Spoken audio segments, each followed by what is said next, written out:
Most ladies miss when they plan.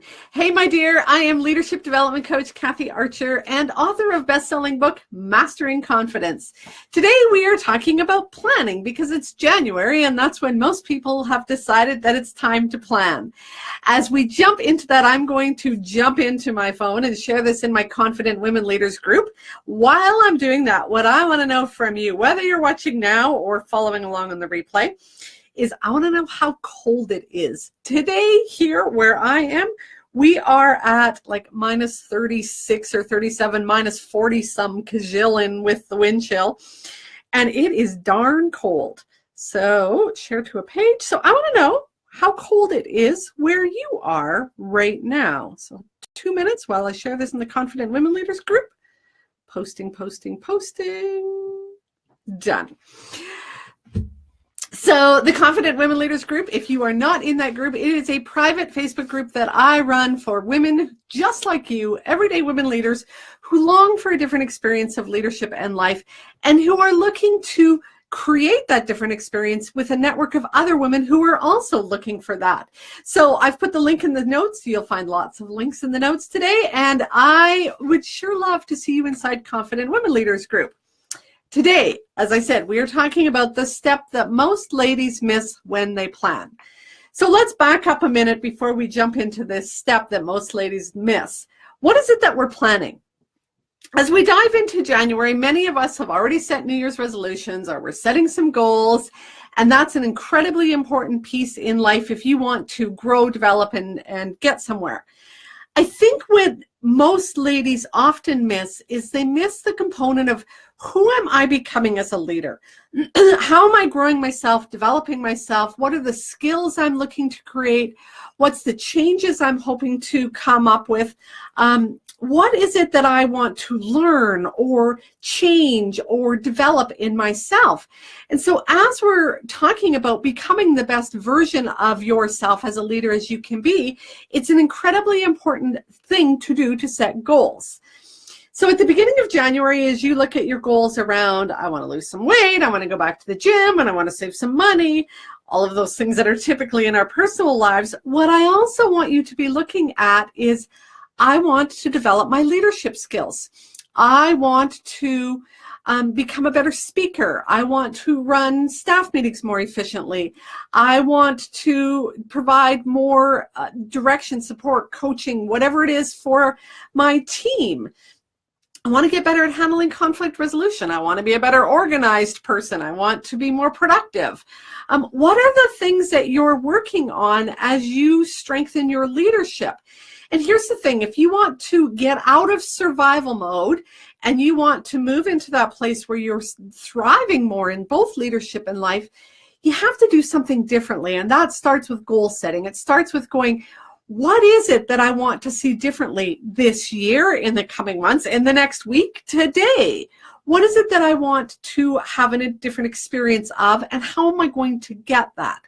So we've been talking over the last several weeks, several months about, looking at that surviving to thriving continuum, developing that thriving target, and then really coming down now to, okay, so you've got this vision of what you want. You know that when life, magically changes and things shift and, every day is perfect, you kind of know that maybe you're feeling more productive, maybe you're feeling more energetic, maybe you're getting stuff done that matters, not just the fires.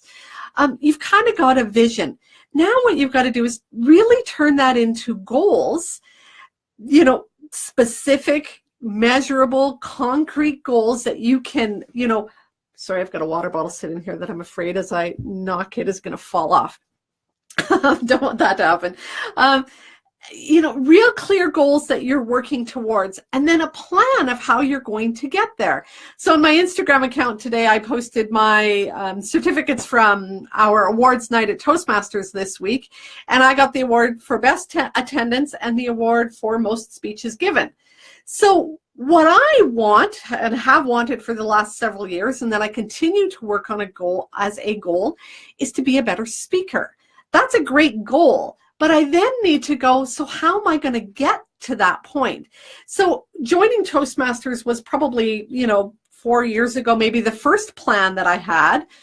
Then it became, getting through the first manual in Toastmasters. Then it became, I need to be a more active contributing member to every single meeting, right? And so as that's evolved, I need to look at, so great, I show up at Toastmasters every week. Now I have to do Facebook Lives every week. That's going to stretch me and grow me and develop me. So each step of the way, as I look at how can I better communicate my message to you, whether that's in writing or speaking, what's my plan for getting there?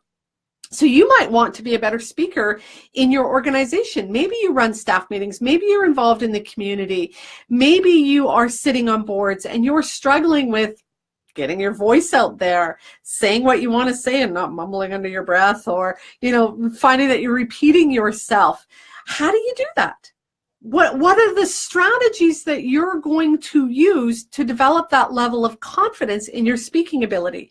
Some of it, we've talked about this before, is competence. You have to have the skills necessary to develop that level of confidence, right? You have to have the skills, then you have to have the courage. Remember the 3 C's? Competence, courage, then the confidence comes after that. And then the 4th C is when you become more credible in the eyes of others. When you take those skills and develop them, that's when your leadership develops. That's when you feel more confident, courageous to stand in front of a group, to deal with the hard issues on your team, to set strategy within your team and goals that maybe everybody doesn't like, but that you can continue to work towards. It starts with you taking some time to step back, really create some goals in your own life beyond maybe what your organization is telling you.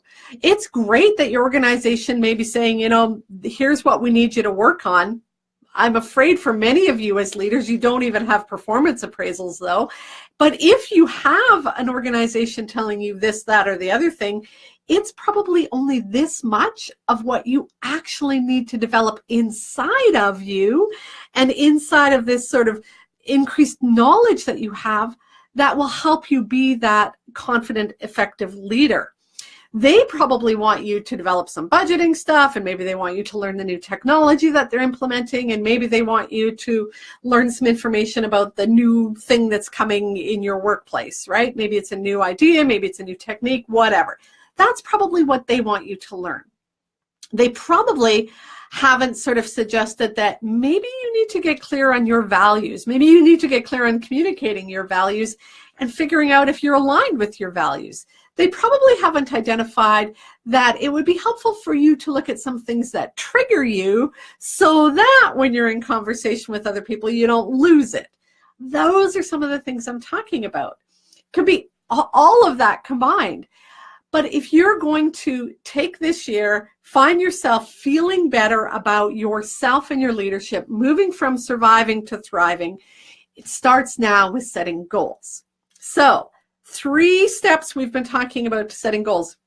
So I did a whole blog post on this. I forgot to link the blog post, so I'll try and jump in after and remember to do that. But I did a blog post on this, and I want to kind of go over the steps that I talked about in this blog post and today, because it's the final step that most of us miss. And actually, it's probably the one that is going to help you ensure that these goals stick for the year. First, decide that you've had enough. It's true. You actually have to make a conscious decision. Where most of us sit is we complain and we groan and we moan about things, but we don't actually put a stake in the sand and say, I'm done with things the way they are. I've decided to move on from here.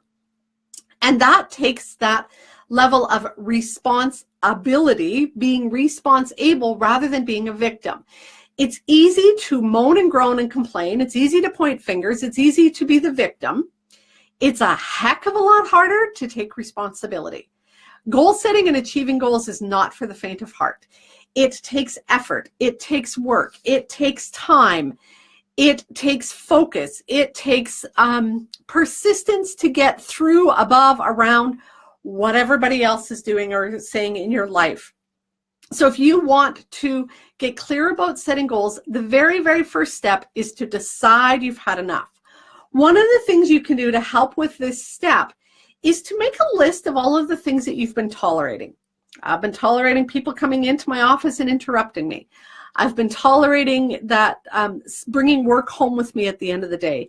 I've been tolerating those rude remarks from that particular person, my boss, my board member, that community member, my partner, whoever it is. I've been tolerating that. And you know what? I've had enough. I'm done with tolerating that. I've been tolerating, myself eating like crap for the last 6 months or a year or 5 years. And it's time. I'm done. It's literally like putting a stake in the sand, drawing a line and saying, from here on in, things change.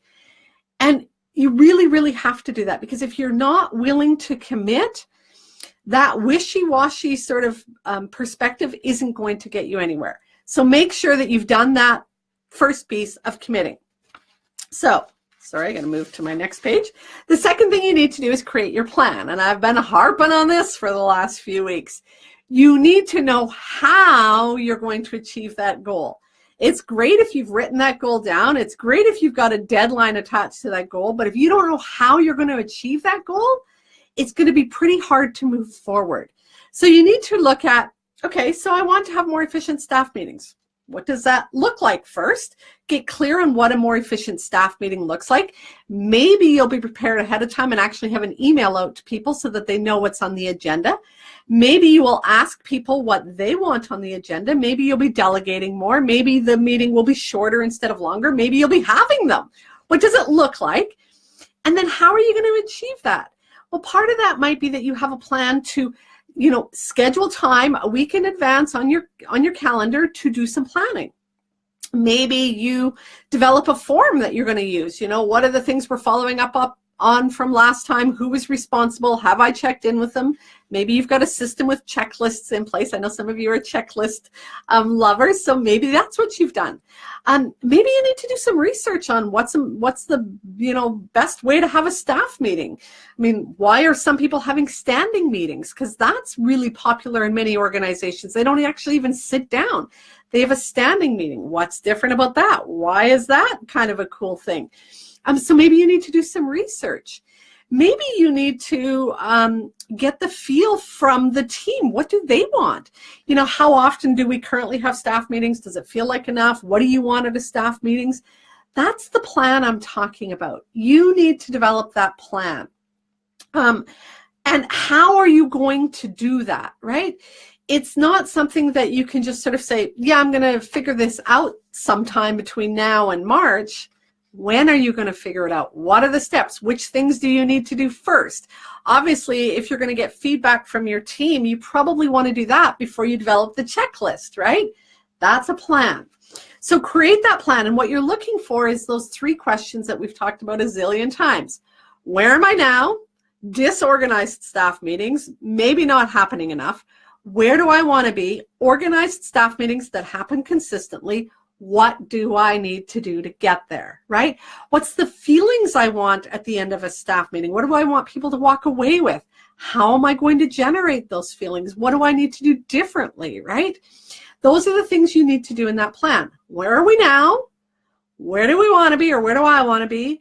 And what steps do I need to do to get there? Any questions? Ask me as we're going along. I always forget to tell you that there's questions. So a couple things I want to just pause and note on here. In the links, there is the free lesson of My Blueprint for Change, which is the kind of creating that where do I want to go vision.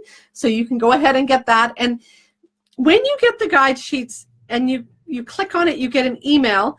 In the email, there's a little blue box that says download your guide sheet. That gives you the worksheet for this one. But there's also a link in the email. Make sure you check for the link in the email, because it's going to take you to a whole web page on my web page that has the video from that lesson. So I want to make sure you're getting that. So read the email really clearly before you grab that. So that's the guide sheet that's linked today. There's also the link for My Blueprint for Change, which closes tomorrow. So if you want to develop some of these plans really sort of more succinctly, better laid out so that it's clearer for you, make sure you dive into that course tomorrow, before tomorrow, between today and tomorrow, so that you get the opportunity to walk through that. That helps you strategically create your personal and professional strategic plan. Because if you don't, what happens is you kind of just go with the flow, and that's not going to help you out a lot. Blueprint for Change is about a 6-week self-paced course. I'm in there, giving you some guidance, but there's 28 worksheets, 28 videos, and even more worksheets, I think. I can't remember exactly the number. Some people are really into that, and that works for them. If you don't have the time to do that and you're looking for something else, make sure you look for the other link in the notes, which is the training room, because on Tuesday, January 16th, we are doing a 1-hour intensive goal setting that sticks. So that's a 1-hour webinar. It is a paid webinar. You are going to do the work to outline your goals. Then on January 30th, we are doing, can't remember the title that I attached to it. I know, Creating Your Ideal Day. So it's helping you take those goals, and then how do you turn that into some routines and habits during your day to actually achieve those goals. So those are 2 separate courses, 1-hour webinar intensives. That's in the training room. That's a new thing I started this week. Every month you get 2 webinars that are, down and dirty, quick, but for those of you who have, crazy busy days and don't have a lot of time to do that. So first step to creating sort of these plans and goals is to decide that you're done with tolerating, make a firm decision. Second step, to plan. Now, here's where many people stop even, right? I've set a goal, I've got some plans in place, and let's just hope it goes well. Here's the third step that many, many people miss. The step that many people miss is creating a document, a review document that you're going to come back to. And I'm going to suggest minimally weekly, but at least monthly, if nothing else. But that you're coming back to and you're checking in on your progress. So here's the goal, here's the plan. And one of the things that really needs to be on this this review document is next steps. So as we were talking earlier about the staff meeting, so then if you want to create better staff meetings, more effective staff meetings, the first step is to create a vision of what you want. Maybe the next step is to send a survey out to staff. Then the third step is to create that checklist. Now, if you've just kind of thrown those out there, it's hard to go, okay, the first thing I need to do is create the vision. Actually, before you can even create the vision, the first thing you need to do is schedule time in your calendar to create the vision. And then you need to, once you've created your vision, maybe you need to find software to survey staff or ask my admin support to create a survey. What are the next steps, right? And then one of the next steps is review the data from the survey. Maybe it's just that you're going to have 2 or 3 questions at the next staff meeting and you're going to have a roundtable discussion. Maybe you need to design those 3 questions, right? That's the next step. So when you're creating a review document, you need to have those next steps on the review document. So every week you come back in, you pull out your review document, and you're like, yeah, my goal is to have better staff meetings. Here's my plan. This was the next step. Did I do it? Yes, check, done. Next thing on my list. No, I haven't done it. Okay, schedule it into my week. Need to do that. Or maybe I can't do that this week. I'm going to get to it next week. Are you following along? This is the piece that we often miss. And when we get to January, end of January, February, March, April, and we wonder why we haven't achieved our goals, it's because we haven't kept them front and center in our mind. We haven't followed methodically through a process of, we have to do this. When I wrote Mastering Confidence, one of the things that I knew at some point was I had to have the book edited. I also knew that I had to find somebody to design a cover for it. If I'd worried about that at the beginning when I started the process, I would have got all wrapped up in a lot of stuff that wasn't necessary, because let me tell you, the title for the book changed a zillion times. And so you need to figure out what's next so you don't get mixed up and get things kind of confused. You also need to know what's next so that when you finish this step, you're clear. And sometimes it helps to kind of put those things on paper to get them out of our mind. Any questions, jump in and ask me now. But those are the 3 steps. Decide you've had enough, create a plan, and then create a review document and a system for coming back and doing that. Now, if you want help creating that review document, make sure you come in on those 2 webinars that I'm doing in the training room, the goal setting that sticks one, and then creating your ideal day, because we'll be talking about what's on that review document, how to incorporate it into your days and your weeks so that you can make sure that it does stick for you. And that, when we get to, June and July and September, that you can look back and go, wow, I've done really good on these goals. And I feel like it's impacting my leadership, and it's moved me along that continuum of surviving to thriving. Any questions, jump in and ask me now. I know that this is, for some people, overkill. I know that for some people, they're like, oh my God, Kathy, do you really do all that? I do, and I've done it for years, and it works. And I know other women that do it, and I know other people that have used this to really achieve some incredible things. And I'm not talking about necessarily incredible being writing a book. I'm talking about finding a better place in their heart at the end of the day. Finding the energy they want so that when they go home, they can spend time with their families. I was talking to a client this week, and we've only been working a few months, and she came on the call this week, and I could just tell there was a shift in her, and I'm like, wow, you sound like you're in a good mood. I expected her coming back in after sort of the break at Christmas to be like overwhelmed, frustrated with the lack of support. She got to do some stuff she needed to do at year end, and she wasn't. And one of the goals prior to Christmas was to not bring work home with her. And she's like, I didn't bring work home with me. Still haven't. And I'm like, holy Hannah, what's going on? She made a goal. She created a plan. And then she's been reviewing that plan. She's making sure that she's sticking to it. Some of that review is, having a piece of paper. Some of it for some people is coming back to coaching. Some of it is bringing it to, we have the Confident Women Leaders group. Some people will sort of hold themselves accountable in places like that. Like, check in with me in a week and see if I've done this or not. Maybe it's asking your partner or your friend to check in on you. Maybe you have a buddy system or a mentor system where you've created these goals and this strategy, but maybe you do meet with your boss or your supervisor, and you can say to them, you know what, this is what I'm working on. Can we review this regularly? It doesn't have to be all this big secret. Sometimes it is. Sometimes it's something that you really want to keep to yourself, and that's okay too. Just know that you have to have a system for reviewing it. If we don't, that's how we forget things. Have you ever done this where the piles on your desk, increase, whether it's the piles in your inbox or the literal piles on your desk. And then at some point you've kind of had enough and you're like, I'm cleaning this mess up. And you start sifting through papers and you find something, you're like, hey, this was a really good idea way back when, but you've completely forgotten about it.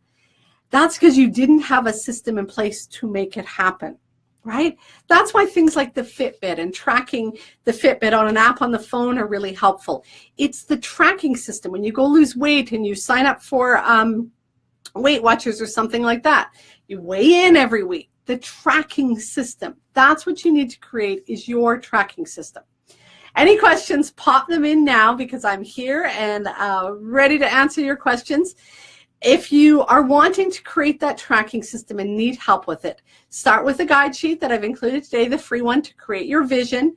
If you're needing help with the plan, make sure you join My Blueprint for Change or jump into one of those 2 webinars that are coming up, Goal Setting That Sticks, and then Creating Your Ideal Day. If you're looking for one-to-one coaching, you want just kind of going there and message me, and we can talk about that.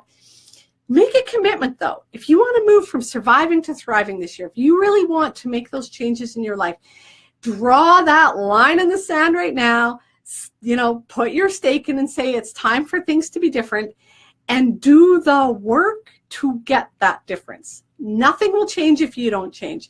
If you just keep going with the flow, you're going to go down that same path that you've always been down, and it's probably not where you want to be. Decide now to make things different. If you want to become that more confident, competent leader and move from surviving to thriving, you have to do the work. Commit to deciding it's time for a change making a plan, and taking the action steps necessary to ensure that you're sticking to that plan day by day by day, week by week by week in the coming year. Then, my dear, you're going to move from surviving to thriving in both leadership and life. And I know that's what you want, because you wouldn't still be here listening to me if that wasn't what you want. If you need help, please let me know. Reach out, grab the links, and I want to hear from you, a week or two down the road when you've moved from surviving to thriving in both your leadership and your life. Thanks, my dear. Have an awesome day.